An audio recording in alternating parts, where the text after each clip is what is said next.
Bonjour et merci de venir découvrir mon podcast Les histoires du soir de Mummy Buzzy avec la lecture de Blanche-Neige et les 7 nains. J'espère que ces histoires accompagneront vos enfants vers de doux rêves et de jolies nuits tout au long de l'année.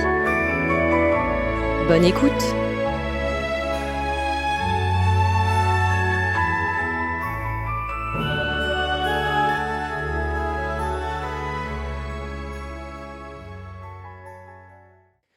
Il était une fois une reine qui, chaque jour, interrogeait ainsi son miroir. « Miroir magique, dis-moi la vérité, suis-je la plus belle en ce royaume ?»« Vous l'êtes, ô ma reine !» répondait invariablement le miroir.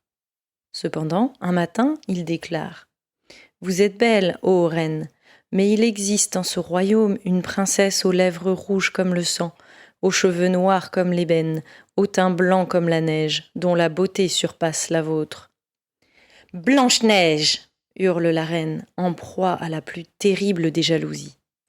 Blanche-Neige est la belle-fille de la reine. Depuis la mort de son père, celle-ci la traite comme une servante.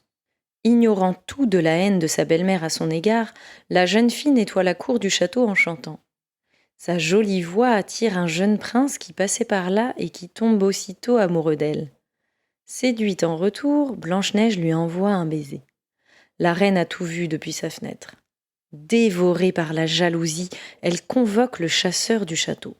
« Conduis Blanche-Neige dans la forêt. Là, tu la tueras. Et j'exige que tu me rapportes son cœur dans ce coffret. Si tu échoues, tu seras mise à mort. » Contraint d'obéir, le chasseur accompagne Blanche-Neige dans les bois. Alors qu'il s'apprête à la poignarder, sa main tremble et il tombe à genoux. « Je ne peux pas obéir à la reine !» s'écrie-t-il. « Elle m'a ordonné de vous tuer, alors partez et surtout ne revenez jamais !» Blanche-Neige s'enfuit en courant. Bientôt, la nuit tombe et la forêt s'emplit d'ombres menaçantes. Terrifiée, épuisée, la jeune fille se jette au sol en sanglotant et finit par s'endormir. Au petit matin, des animaux s'approchent d'elle avec curiosité. Les oiseaux se mettent à chanter pour la consoler. Un peu réconfortée, la jeune fille suit ses nouveaux amis qui l'entraînent jusqu'à une minuscule chaumière. À l'intérieur, tout est petit et la maison a grand besoin d'être nettoyée.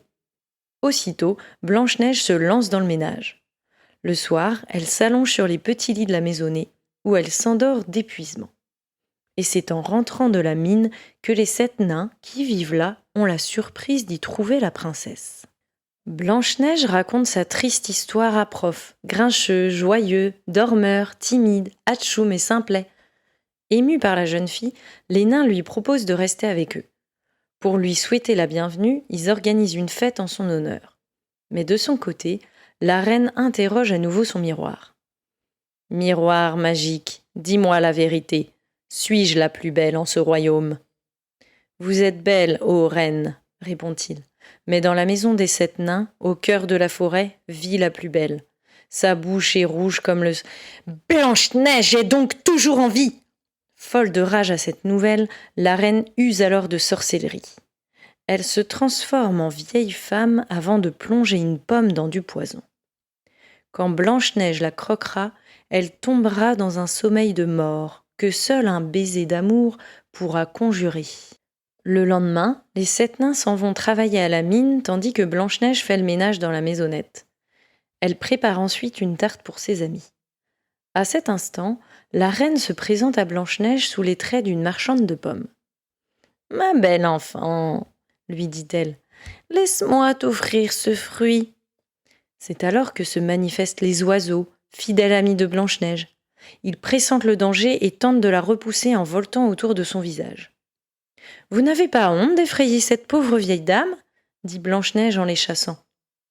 Puis, sans se méfier, elle croque la pomme et tombe sur le sol, inanimée. « Ça y est, je suis enfin la plus belle sur terre !» ricane la méchante reine. Pendant ce temps, les animaux ont alerté les nains. Ces derniers se lancent à la poursuite de la reine, acculée en haut d'une falaise. Au moment où elle s'apprête à les écraser d'une grosse pierre, elle meurt frappée par la foudre. Les nains n'ont pas le cœur d'enterrer Blanche-Neige. À la place, ils l'allongent dans un cercueil de verre. L'histoire s'est répandue dans le royaume, et le prince amoureux de la jeune fille vient lui faire ses adieux. Il lui donne un baiser d'amour, rompant ainsi le sortilège. Blanche-Neige ouvre alors les yeux et le reconnaît. C'est alors qu'il la demande en mariage, pour la plus grande joie de tous.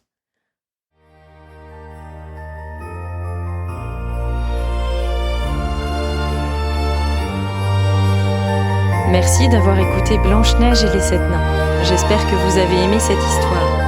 Vous pouvez vous abonner pour écouter mes dernières lectures et bien sûr, n'hésitez pas à les partager. À bientôt!